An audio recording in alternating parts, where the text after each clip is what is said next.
গুনাহের পরে দুনিয়া মুখী হওয়ার পরে আমাদের ভিতরে এই ভয় থাকে যে যেই পরিমাণ গুনাহ আর অন্যায় অপরাধ হয়েছে রব্বে কারিমকে এগুলা মাফ করবে কিনা। এই মানুষগুলাকে সাহস দেওয়ার জন্য, মানুষগুলাকে আল্লাহ পাকের দ্বীনের পথে আনার জন্য আল্লাহ তাআলা বলেন লা তাকনাতু মির রাহমাতিল্লাহ,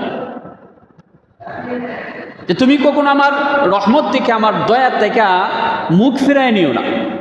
আল্লাহ পাক রব্বুল আলামিন মানুষের মনে এই সাহস আর শক্তি দিছে, যা জীবন গুনাহের পরেও যখন বান্দা আল্লাহ তাআলার কাছে ফিরে আসে আল্লাহ তাআলা তাকে মাফ করে দেয়। এইটা হচ্ছে রববিয়াতের একটা গুণ, সিফাত, যেটা মানুষের মধ্যে নেই। আপনার আমার সাথে যদি একটা মানুষ কন্টিনিউ 24 ঘন্টা বেয়াদবিপূর্ণ আচরণ করতে থাকে, আপনার আমার সাথে খারাপ আচরণ করতে থাকে, তাহলে ওই মানুষের সাথে আপনার আমার সম্পর্ক থাকবে না। কিন্তু আল্লাহ তাআলা বলেন যে তাকে জন্মের পর থেকে নিয়ে মৃত্যুর কিছুক্ষণ সময় আগ মুহূর্ত পর্যন্ত আমার নাফরমানি করছে, বেঈমানি করছে, আমার কোনো কথাই রাখে নাই, আমার কোনো হুকুম আহকাম কোনোটাই মানে নাই, ওই বান্দাটাও যখন মৃত্যুর পূর্বে একবার বলবে যে আল্লাহ মাফ করো, আল্লাহ মাফ করে দেয়। কিন্তু মানুষের ক্ষেত্রে এটা সম্ভব নয়। মুআজ্জাজ হাজিরিন, তো আমাকে আপনাকে আল্লাহ পাক রব্বুল আলামিন এত নিয়ামত দিয়া ভরপুর করে শান্তি, আদর, সোহাগ দিয়া ভালোবাসা দুনিয়াতে পাঠাইছে, দুনিয়ার সব কিছু দিছে, দেওয়ার পরে আল্লাহ তাআলা কিছু শৃঙ্খলা দিয়ে রাখছে যে তোমাকে তো আমি দুনিয়াতে দিছি, ঠিক আছে, তুমি সব কিছু করো, কিন্তু এই শৃঙ্খলার ভিতরে থাইকা করো, বাহিরে যায়ও না।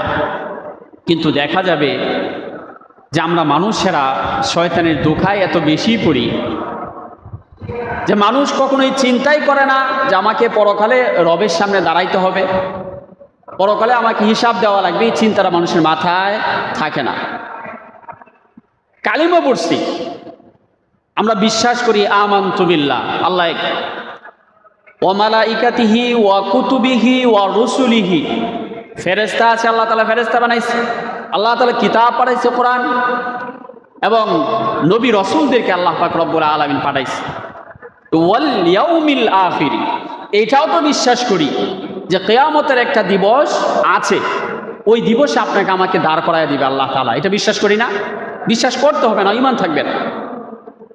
তারপরে ওয়াল কদরি খাইরিহি ওয়া শাররিহি মিনাল্লাহি তাআলা ওয়াল বা'সি বাদাল মাউত, লাস্টেরটাও বিশ্বাস করি যে মৃত্যুর পরে আল্লাহ পাক রব্বুল আলামিন আপনাকে আমাকে আবার দাঁড় করাবে।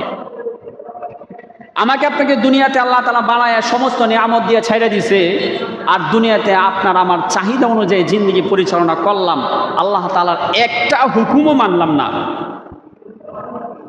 দুনিয়া আমার চলে যাবে। কিন্তু মৃত্যুর পরে কবর থেকে নিয়ে কিয়ামত পর্যন্ত সময় যাওয়ার পরে আপনাকে আমাকে ঠিকই আল্লাহ তাআলা ওই দিন ওই জায়গা থেকে আবার তুলবেন।